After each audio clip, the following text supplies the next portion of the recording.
Good morning student. आज बात करेंगे डाइलेक्ट्रिक कांस्टेंट। एक छोटा सा टॉपिक है जो कई बार एग्जाम में पूछ लिया जाता है, बोर्ड में पूछ लिया जाता है कि डिफाइन डाइलेक्ट्रिक कांस्टेंट। और आपने इससे पहली वीडियो में कूलम्ब्स लॉ को पढ़ा था। कूलम्ब्स लॉ दो फोर्स के बीच में, दो चार्ज के बीच में फोर्स बताता है कि फोर्स कितना होता है। उसके बाद आपने Coulomb's law in vector form भी पढ़ा। आपने पढ़ा कि अगर दो चार्ज पार्टिकल है Q1 एंड Q2 और उनके बीच का डिस्टेंस अगर r हो तो उनके बीच में जो फोर्स लगता है वो 1/4 pi epsilon naught Q1 Q2 by r square. इसको मान लेते हैं इक्वेशन नंबर 1। एप्सिलॉन नोट मैंने बताया था आपको, एप्सिलॉन नोट यूज कहां करते हैं? फॉर फ्री स्पेस के लिए। किसके लिए यूज करते हैं? ये जो फोर्स निकला ये निकला for free space, for free space के लिए।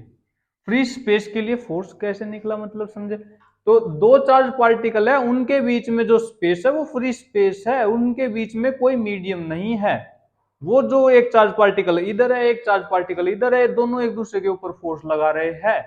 तो उनके बीच में कोई अगर मीडियम ना हो तो उनके बीच का जो फोर्स होता है according to Coulomb's law 1/4 pi epsilon naught Q1 Q2 by r square. ये जो एप्सिलॉन नॉट यूज किया, ये एप्सिलॉन नॉट ये ही फ्री स्पेस के लिए यूज किया। मैं मान लेता हूं कि इसके जो दो चार्ज पार्टिकल है इनके बीच में एक मीडियम है। क्या एक मीडियम है? फॉर मीडियम के लिए मैं फोर्स निकाल लेता हूं। फॉर मीडियम, मीडियम के लिए जो मेरा फोर्स हुआ वो हुआ force is equal to 1/4 pi epsilon Q1 Q2 by r square. इसको इक्वेशन नंबर 2 मान लेते हैं। हाँ जी, फ्री स्पेस के लिए एप्सिलॉन नोट और मीडियम के लिए एप्सिलॉन यूज किया। दोनों इक्वेशन को डिवाइड कर देते हैं। दोनों फोर्स है, एक मीडियम रख के निकाला है, एक एयर में निकाला है, फ्री स्पेस में निकाला है। दोनों इक्वेशन को डिवाइड कर देते हैं। फर्स्ट इक्वेशन को सेकंड इक्वेशन से डिवाइड कर देते हैं। Force is equal to 1/4 pi epsilon naught into में k Q1 Q2 by r square, और डिवाइड कर देते हैं इसको। Force is equal to 1/4 pi epsilon Q1 Q2 by r square. हाँ जी, फोर्स से फोर्स कटा, Q1 Q2 से Q1 Q2 कटा, r स्क्वायर से r स्क्वायर कटा, 1/4 पाई से 1/4 पाई कटा। जो नीचे डिवाइड में होता है वो ऊपर जाके मल्टीप्लाई में हो जाता है। हाँ जी, फोर्स से फोर्स कटने के बाद यहां से आया आपका एप्सिलॉन बाय एप्सिलॉन नॉट, ये ऊपर जा चुका है, इज इक्वल टू आया फोर्स कटने पे यहाँ पे कितना बचा? 1 बचा। अब ये जो आया है, ये जो रेशो आया है, ये रेशो किसका है? Permittivity of free, permittivity of medium to permittivity of free space. ये आपको मैंने बता चुका हूं। ये जो रेशो आया इज इक्वल टू 1 आया, और जब ये रेशो 1 होता है तो इसका मतलब क्या है? फ्री स्पेस है। फ्री स्पेस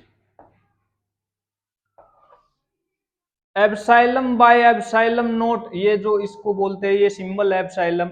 इस जो epsilon by epsilon naught permittivity of medium to permittivity of free space का रेशो अगर 1 आता है तो इसका मतलब है कि दोनों चार्ज पार्टिकल के बीच में हमारा स्पेस कैसा है? फ्री स्पेस है। और हम इसको डिनोट करते हैं के से, कैपिटल के। तो आपको कंफ्यूज नहीं होना है। एक के हमने यूज किया था कांस्टेंट ऑफ प्रोपोर्शनैलिटी के लिए कूलम्ब्स लॉ में, जिसकी वैल्यू होती है 1/4 पाई एप्सिलॉन नॉट या 1/4 पाई एप्सिलॉन मीडियम के लिए और फ्री स्पेस के लिए एप्सिलॉन नॉट। तो यहां से जो हमारा डाइलेक्ट्रिक कांस्टेंट आया वो क्या आया? K is equal to epsilon by epsilon not.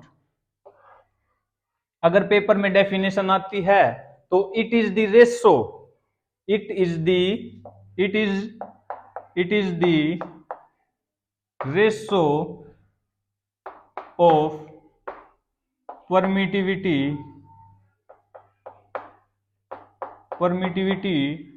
Of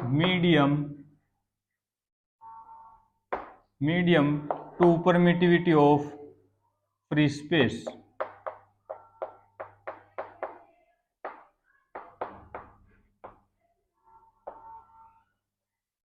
हाँ जी, यही होता है डाइलेक्ट्रिक कांस्टेंट। अब आपको दिख गया कि डाइलेक्ट्रिक कांस्टेंट क्या होता है। It is the ratio of permittivity of medium to permittivity of free space. अगर मैं इसकी डायमेंशन की बात करूं तो देखो ये दोनों चीज सेम है, तो इसकी जो डाइलेक्ट्रिक कांस्टेंट की जो डायमेंशन होगी ये डायमेंशन लेस होगा। ये कांस्टेंट है, नाम में लिखा हुआ है कांस्टेंट है, तो ये क्या है, डायमेंशन लेस है। ये क्या है, डायमेंशन लेस है।